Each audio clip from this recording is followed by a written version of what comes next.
దినోత్సవం కాబట్టి మరి దాంతో పాటు రేవంత్ అన్న మన ముఖ్యమంత్రి గారు ఎంతగానో శ్రద్ధ తీసుకొని ప్రతి ఒక్క కులానికి ఎలాగైతే పనిచేస్తున్నారో అదే విధంగా జగిత్యాల నియోజకవర్గాన్ని కూడా సంజయ్ అలాగే పనిచేస్తున్నారు కాబట్టి మరి గతంలో 12 లక్షలు వెచ్చించి ప్రభుత్వం నుంచి సంజయ్ అన్న ఈ బిల్డింగ్ కి అంటే మెయిన్ కులానికి ఈ ఒక బిల్డింగ్ ఉండాలి, మరి కార్యవర్గ సభ్యులందరూ కూడా ఒక మీటింగ్ పెట్టుకోవడానికి ఒక హాల్ ఒక బిల్డింగ్ ఉండాలని చెప్పేసి దీనికి సంబంధించి సంజయ్ వెచ్చించి అంటే ఏ ఒక్క రోజు కూడా వీళ్ళు వేరు నేను వేరు ఈ కులం ఆ కులం అని కాకుండా ప్రతి ఒక్కరిని సమానంగా చూసే సంజయ్ మరి అలాగే అభివృద్ధిలో ముందుకెళ్తున్నారు. మరి ఈ రోజు కూడా మళ్ళా ప్రమాణ స్వీకారానికి ఇంత గొప్ప మహోత్సవానికి ఇక్కడికి మమ్మల్ని ఆహ్వానించిన ప్రతి ఒక్కరికి కూడా అభినందన తెలియజేస్తూ మరి ఇలాగే అభివృద్ధి కార్యక్రమంలో ముందుంటారు మీరందరూ నా కుల బాంధవ్యులాగా ఎప్పుడు మేము అనుకుంటాం కాబట్టి ప్రత్యేకంగా చెప్పాలంటే ఇల్లున్న సగం మంది మా వార్డుకి సంబంధించిన వాళ్ళే కాబట్టి ఎప్పుడు కూడా ప్రభుత్వం నుంచి ఏ సహాయ సహకారం కావాలన్నా సంజయ్ నుంచి ప్రభుత్వం నుంచి మీకు అందేలా మేమందరం కూడా కృషి చేస్తామని చెప్పేసి ఈ సందర్భంగా మీ అందరికీ తెలియజేస్తూ మీ అందరి ఆశీర్వాదాలు మా అందరిపైన ఉండాలని చెప్పేసి ఇలాగే మీ అందరినీ కోరుకుంటూ మీరందరూ కూడా ఏదైతే మేము సంఘం నుంచి ఈ రోజు ఒక ఫారం అనేది ఏర్పడిందో మరి దీంట్లో మీరందరూ కూడా కులానికి మంచి అభివృద్ధి చేయాలి, ఇంకా ముందుకెళ్ళాలని చెప్పేసి ప్రతి ఒక్కరిని కొత్త కార్యవర్గ సభ్యులందరినీ కూడా మరొకసారి కోరుకుంటూ ఈ అవకాశం 40-50 సంవత్సరాలు అవినాభావ సంబంధం ఉంది. నేను 70 ఏళ్ళ చెక్కాలు రాగానే నీకొమ్మాయి క్లాసులో బట్టలు తీసుకోవడం జరిగింది. మా నాన్న 30 పోలేక అటువంటి పరిస్థితుల్లో కూడా రాపర్తి గంగాధర్ అంటేనే మా నీకొమ్మాయి క్లాసుల్లో టైలర్ చేసుకుంటాను.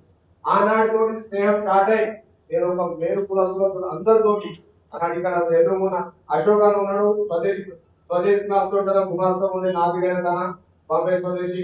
అట్లాగే హెల్పర్ శంకర్ అంటే అప్పుడు ఫేమస్ బట్టలు ప్యాంట్ మగ పిల్లల కుటుంబంలో కూడా హెల్పర్ శంకర్, హెల్పర్ తన పేరే హెల్పర్ శంకర్, ఇంటి పేరు ఎవరు తెలియదు.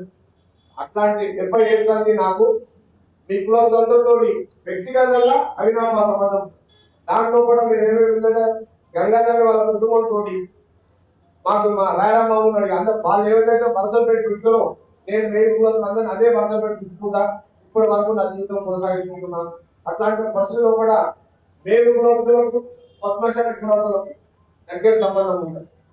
పద్మశాలి కులస్తులు బట్టలు నేర్చినట్టయితే మేలు కులస్తులు మనిషికి తగ్గట్టుగా ఏ మనిషి ఎట్లా ఉండాలి, దుడ్డున్న మనిషికి ఎట్లా పుట్టాలి, సన్నములు ఎట్లా పుట్టాలని అందంగా తయారు చేసే కళాకారుడు మేలు కులస్తులు చెప్పడం తప్పదు.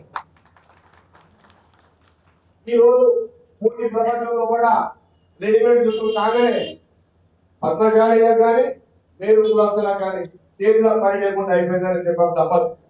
ఇది దాన్ని ప్రభుత్వం ద్వారా ఏ మాత్రం అవకాశాలు ఉన్నా మనకు ఏ పద్ధతులు అయితే పవర్ లూమ్ శిక్షణ పెట్టి బతుకమ్మ చీర నుంచి పవర్ లూమ్ ద్వారా ఉత్పత్తి చేస్తుందో అలాంటి కార్యక్రమం మనకు ఏ పద్ధతులు అయితే రెడీమేడ్ టెక్స్టైల్ షాప్ ఇచ్చి రెడీమేడ్ షాపులలో మన వాళ్ళని పేరు కులస్తులను ఆ స్టిచ్చింగ్ కొరకు తీసుకొని జీవితం బాగుపడేలాగా జీవించేలాగా ప్రభుత్వం కూడా కొన్ని నిర్ణయాలు తీసుకోవాలని ప్రభుత్వాన్ని కూడా నా ద్వారా నేను ఎట్టి బస్సులో ప్రభుత్వానికి తెలియజేస్తాను. ఇక్కడ ఉన్న పెద్దలు జగిత్యాల పట్టణాలు కాకుండా జగిత్యాల కానీ ఎన్ని రకాల అన్ని కులాలు కలుపుకుంటూ వారి అభివృద్ధి పదంలో ఏ పద్ధతిలో అయితే కులం బాగుపడుతుంది ఒక కులం మీద వారు ఎంతవరకు శ్రద్ధ వహించి చేస్తుందో మీ అందరికీ నాకంటే మీ అందరికీ ఎక్కువ తెలుసు.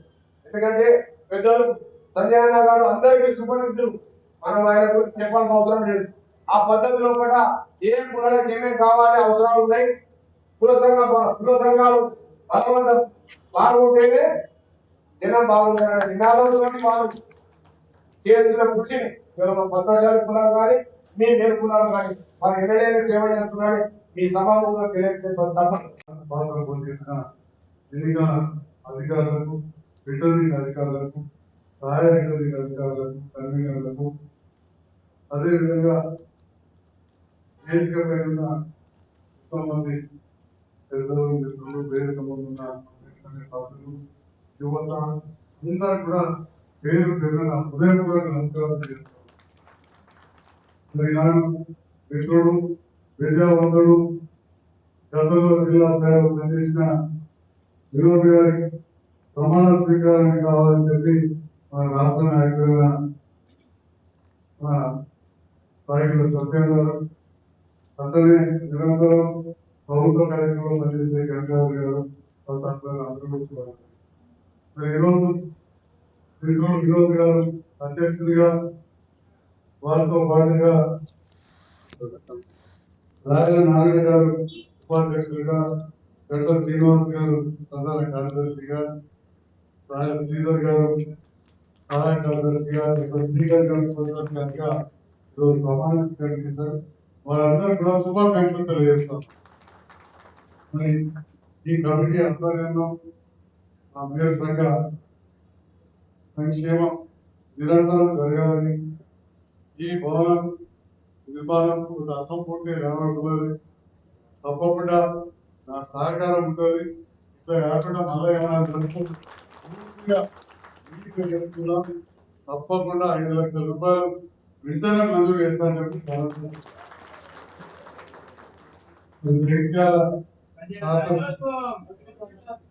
జగిత్యాల శాసనసభ్యుగా పోటీ చేస్తున్న సందర్భంలో నేను కొత్తగా రాజకీయాలకు వచ్చిన నుంచి రాజకీయ కుటుంబం కానీ టీఆర్ఎస్ పౌరం అంటే కూడా తెలియకపో, ఎందుకంటే వచ్చి కాంగ్రెస్ కుటుంబం అంతర్గా మాది.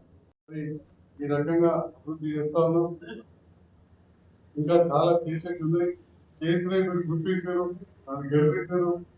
మధ్యలో రాజకీయంలో కొద్ది కొడుతున్నాం, కొద్దిగా కూతురు పడ్డది. అధికారులు ముఖ్యమంత్రి గారు వస్తారు. జగిత్యాల పట్టణానికి దాదాపు 62.5 కోట్లు మళ్ళీ మనం రోడ్డుకి ఇచ్చిన టెండర్లు పిలుస్తా ఉన్నాం. ఇక చేసేటప్పుడు ఏమా అంటారు, చేసినాక ఈ పని సక్కా లేదంటారు. ఇవన్నీ మీరు ఇక్కడే ఉంటారు, మీరు చేసేది చేసుకుంటే పోవాలి. మీరు దానికి వచ్చినాక కుట్టినప్పుడు ఏమైనా చదువుకుంటారు, కుట్టించిన పొడి అన్నట్టు మార్పులు ఉంటాయి. అదే ఆ చిన్నదానికి నిరుత్సాహపడతాం. అవసరం పడితే దాన్ని రెక్టిఫై చేస్తాం, లేకపోతే కరెక్ట్ అంటే ఉంటాం. మనం చేసుకుంటూనే పోతాం. మీ అందరి ఆశీర్వాదం ఉండాలి. కులాల పేరు మీద, మతాల పేరు మీద మన ధర్మాన్ని మనం పోస్తాం. నేను ఇంట్లో ఫోటో పెట్టుకుని బయటకు కానీ నేను ఇంకో ధర్మాన్ని ద్వేషించాను, అది నా గుణం. అట్లా మనం కూడా ఈ లౌకిక దేశంలో పీస్ఫుల్ గా శాంతితో ఉండాలంటే తప్పదు. చూసినా కదా ఇజ్రాయల్ మీద బాంబు వాళ్ళ మందం అక్కడ వేసుకోకుంటాడు అని ఇరాన్ మీద వెళ్తే ఇరాన్ అది పోయి అమెరికా ఇప్పుడు మన అందరికీ డీజిల్ దొరకకుండా, పెట్రోల్ దొరకకుండా, రేపటి నాడు రైతులకు యూరియా దొరకకుండా, ఒక్కడి చూస్తే అక్కడ బంగారం కొనుక్కోవాలని చెప్పేకాడికి వచ్చే రూపాయి విలువ ఇవాళ 37 రూపాయలు పడుతుంది. $1 97. దేశ ఆర్థిక పరిస్థితి ఇచ్చేటటువంటి దేశాన్ని. కాబట్టి ఆలోచన చేయాల్సిన అవసరం ఉన్నది. ఒక కులం, ఒక మతం అని కాదు, మనందరం కూడా సమిష్టి ఉన్నప్పుడే మనం బాగుపడుతుంది. దేశం గురించి రూపాయి పెద్దని కాదు, ఆనాడు అందరు కలిసి చేసింది కాబట్టి మన దేశానికి స్వతంత్రం వచ్చింది.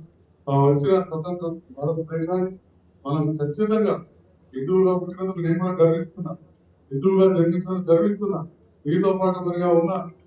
కాబట్టి తప్పకుండా అందరినీ గౌరవించుకుంటూ మన ధర్మాన్ని కూడా మనం కాపాడుకుందాం, మన కులాన్ని మనం కాపాడుకుందాం.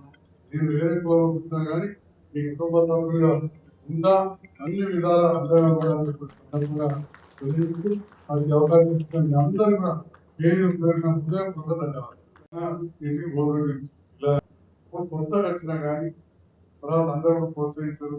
రమేష్ గారు వాళ్ళ కొడుకు అందరిగా ఇక్కడ అందరు సహకారం. ఒకటిసారి ఓడిపోయినా పట్టణంలో మంచి మేరకు, రెండవసారి అన్ని గ్రామాలు పట్టణంలో అన్ని వాళ్ళు ఉన్నప్పుడు కొద్దిగా 10 గ్రామాలు వెనుకబడ్డాయని పట్టణంలో అన్ని వాళ్ళలో కులాల ఖచ్చితంగా, మతాల ఖచ్చితంగా నన్ను గెలిపించడం మీ అందరికి కూడా ఓట్లేసి చేస్తుంది. అందరూ రుణపడి ఉంటారని చెప్పి రుణపడి ఉంటారంటే అది మాటలు కాదు. ఒకే పౌరం 5 లక్షలు పెద్ద విషయం కాదు. కానీ మీద బడుగు కలిగిన వాళ్ళు ముఖ్యంగా మీరు పేదవారు. అట్లాంటి సందర్భంలో గౌరవ ముఖ్యమంత్రి గారు ఏదైతే సొసైటీ చేసిందో, దానికి అధ్యక్ష కార్యదర్శి చేసిందో వారికి మనస్ఫూర్తి అభివృద్ధి తెలియజేస్తూ, మరి జగిత్యాల ఈ వేరు కులం బాగుపడాలన్నా, వ్యాపారాలు బాగుపడాలన్నా మౌలిక వసతులు పెరగాలి. వచ్చేవాళ్ళు పోయేవాళ్ళు ఎక్కువ. మరి దానికోసం మీరు అందరూ చూసారు. దాంట్లో బాగా గుర్తింపే నన్ను మరోసారి గెలిపించి మేము ముందు నిలబెట్టారు. పేదవాళ్ళకు అత్యధిక ఇల్లు ఎక్కడ కట్టినామంటే జగిత్యాల రాష్ట్రంలో అత్యధిక. నిన్న సాయంకాలం కూడా ముఖ్యమంత్రి గారు కలిసిన అక్కడ ఈ గత ప్రభుత్వంలో ఇల్లు కట్టినాం కానీ కరెంటు నీళ్లు సెప్టిక్ ట్యాంక్ లేకుంటే దాదాపు 40 కోట్లు ఇచ్చిన పూర్తయినాయి. మొన్న ఈ మధ్యలో అక్కడ అంగన్వాడీ సెంటర్, హాస్పిటల్, ప్రైమరీ స్కూల్లో పెట్టాం. కానీ రోడ్లు, కొంత పోలీస్ స్టేషన్, ఇంకా పెద్ద హాస్పిటల్, స్కూల్స్ ఇంకా పెద్దవి కావాల్సింది. బయట కూడా ఎందుకంటే రాయకలంతా ఊరు ఇక్కడ వచ్చింది, మన వాళ్ళకి ఉన్నది అక్కడ ఇంకా 15 మిలియన్లు ఇస్తాం. అంటే ఈ రకంగా ఇప్పుడు ఇందిరా మిల్లు ఇచ్చే కార్యక్రమాలు ఒక రకం. రెండవది వైద్యం. వైద్యం చాలా కాస్ట్లీ. నువ్వు ఇప్పుడే ఎదురుగా ఇంటెన్సివ్ కేర్ యూనిట్ ఓపెనింగ్ చేసి కానీ మీరు ఒకసారి అది కూడా బాగా నడవాలని కోరుతుంది. ఎందుకంటే ఉన్నదాలు పోవాలి. ప్రభుత్వం ఏదైతే ఈ ప్రభుత్వం వచ్చాక స్టార్ట్ చేసినామో క్రిటికల్ కేర్ హాస్పిటల్ 60 పడకలకు స్టార్ట్ చేసి ఇవాళ 75 పడకలతోటి ఫుల్ అయిపోయిన ఎటు చూసినా ఇంటెన్సివ్ కేర్ బాగు పుట్టిన కిడ్నీ ఫెయిల్ అయినా అదే దానికి బ్రహ్మాండం కట్టి సరిపోకపోతే మరి గౌరవ ముఖ్యమంత్రి గారి మీద సరుకులను నమ్మి నేను వచ్చిన కొంత పార్టీ మారిన అనే ఒక అపోహ వచ్చింది. ఇది కూడా తలెత్తుకొని తిరగాలంటే ప్రజలకు పని చేసి చూపించాలి. అంటే 235